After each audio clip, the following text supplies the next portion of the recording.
Hello everyone. Environmental engineering के topic sources of water supply इसको discuss करेंगे हम। Sources from which water is available for water supply schemes can conventionally be classified into the following two categories according to their proximity to the ground surface. एक तो होते हैं surface source, दूसरे होते हैं अंडरग्राउंड सरफेस सोर्स। ये दो type के सोर्सेज बताए गए हैं वाटर सप्लाई स्कीम्स के लिए। सरफेस वाटर्स में कौन कौन से होते हैं? Lake and streams, pond, river और स्टोरेज रिजर्वियर। ये जो सोर्स हैं ये सरफेस रन ऑफ के हैं। सरफेस रन ऑफ की फॉर्म में होता है इनमें water. Lake, stream, ponds, rivers and storage reservoirs. First है lake and streams. A natural lake represents a large body of water within land with impervious bed.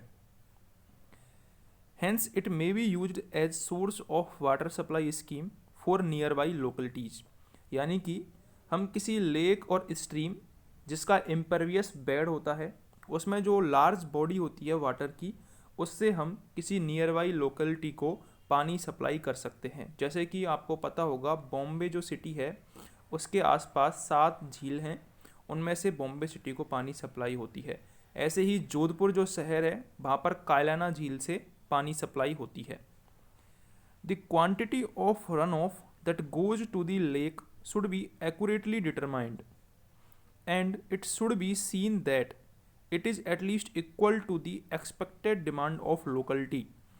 यानी कि जो एक्सपेक्टेड डिमांड है उस लोकलिटी की, उस एरिया की जहाँ पर पानी सप्लाई करना है, उसको हम पहले एक्यूरेटली डिटरमाइन करेंगे और मैच करके देखेंगे कि लेक सफिशिएंट है वाटर सप्लाई करने के लिए या फिर नहीं है।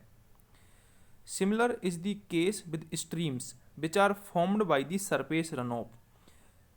जो सरफेस रन ऑफ से स्ट्रीम्स फॉर्म होती हैं उसमें भी सिमिलर केस हम अप्लाई करते हैं। It is found that the flow of water in streams is quite in rainy season but it becomes less and less in hot season. यानी कि हमसे क्या बोला गया है कि जो स्ट्रीम्स में पानी होता है वो जो रेनी सीजन होता है उसमें ज़्यादा होता है कंपेरेटिव टू हॉट सीजन। यानी कि जो गर्मियों के महीने होते हैं उसमें जो पानी होता है वो कंपेरेटिवली कम होता है रेनी सीजन से, बरसात के दिनों से। तो यदि बरसात के दिनों में पानी ज़्यादा होगा, गर्मी के दिनों में पानी कम होगा, तो गर्मियों के दिनों में जो पानी सप्लाई करने की हमारी जो प्रोबेबिलिटी है या फिर जो कैपेसिटी है, क्षमता है, वो हमारी कम हो जाएगी, हम पानी सप्लाई नहीं कर पाएंगे। जैसा कि आपने देखा भी होगा न्यूज़ में बीसलपुर डैम के बारे में, जैसे जैसे गर्मी बढ़ती जाती है वैसे वैसे न्यूज़ आने लग जाती है कि बीसलपुर डैम में इतने दिन का पानी बचा है, इतने दिन का पानी बचा है। तो वो होता है, ठीक है, बरसात के दिनों में पानी ज़्यादा होता है।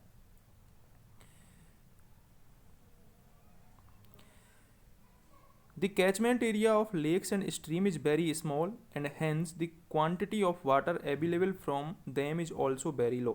जो लेक और स्ट्रीम होती हैं, लेक और स्ट्रीम होती हैं उनमें पानी की मात्रा कम होती है, ठीक है। तो इसलिए जो वाटर सप्लाई की जो क्वांटिटी है वो भी बहुत कम होती है लेक और स्ट्रीम से। Lake and streams are not considered as principal source of water supply for large city. बड़ी सिटी के लिए हम लेक से पानी सप्लाई नहीं कर सकते हैं, छोटे टाउन के लिए कर सकते हैं।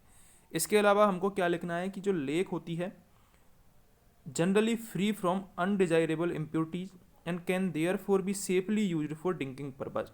जो लेक और स्ट्रीम है उसमें कंपेरेटिव टू हमको कम वाटर ट्रीटमेंट करना पड़ता है और उसको सेफली हम ड्रिंकिंग पर्पज़ के लिए काम में ले सकते हैं, ठीक है। ट्रीटमेंट तो करना पड़ेगा फिर भी, लेकिन कंपेरेटिव टू कम करना पड़ता है। अगला है pond. A pond is a man made body of standing water smaller than a lake.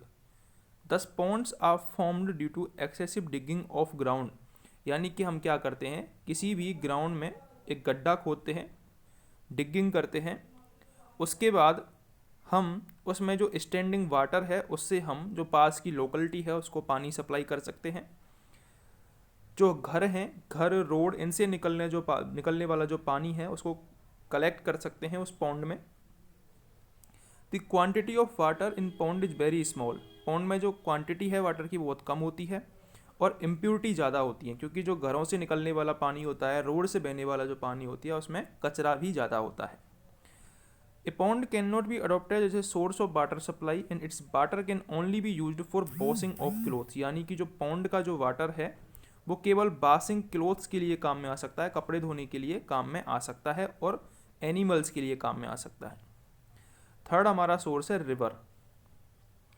Since the dawn of civilisation, यानी कि जब से सिविलाइजेशन स्टार्ट हुई है, the ancient man settled on the banks of river, यानी कि जो ancient लोग हैं, प्राचीन जो सभ्यताएं थी, वो आप सभी को पता होगा नदियों के किनारे पर जन्मी थी। जैसे कि हमारे इंडिया में सिंधु घाटी सभ्यता, आपने पढ़ा होगा सिंधु घाटी सभ्यता।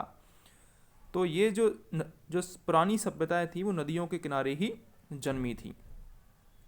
Large river constitute the principal source of water supply scheme for many cities. Some rivers are perennial while others are non-perennial. Non-perennial river वो होती है जिसमें 12 महीने पानी नहीं होता है, 12 महीने पानी नहीं होता है। और पेरेनियल रिवर वो होती है जिनमें 12 महीने पानी रहता है। जैसे राजस्थान में पेरेनियल रिवर की बात की जाए तो चंबल एकमात्र नदी है जो कि 12 महीने बहती है। इसके अलावा माही भी है, लेकिन माही ज़्यादातर रेनी सीजन में इसमें फुल पानी होता है, हॉट सीजन में इसमें थोड़ा कम पानी होता है। तो चंबल एक ऐसी नदी है जो कि नित्यवाही नदी है। तो जो इसमें क्या कहा गया है कि जो पेरेनियल रिवर होता है उनसे पानी हम मतलब हाई कैपेसिटी से सप्लाई कर सकते हैं और डेली बेसिस पे कर सकते हैं। लेकिन जो नॉन पेरेनियल रिवर हैं उनमें गर्मियों के महीनों में क्या आती है, प्रॉब्लम आती है कि गर्मियों के महीने में क्या हो जाती है, वो सूख जाती हैं। ठीक है,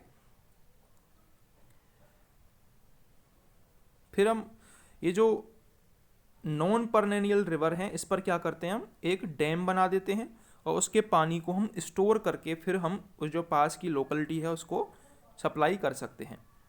इन order to ascertain the quantity of water available from the river, the discharge